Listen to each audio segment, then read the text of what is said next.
তো গাইস দেখো এখানে বসবার জন্য অনেক চেয়ার টেবিলও করা আছে।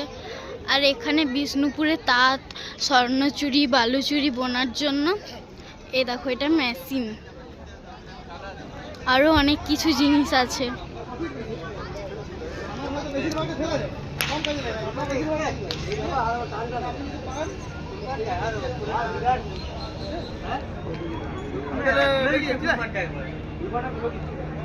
এখানে আরো কিছু হস্তশিল্প আছে।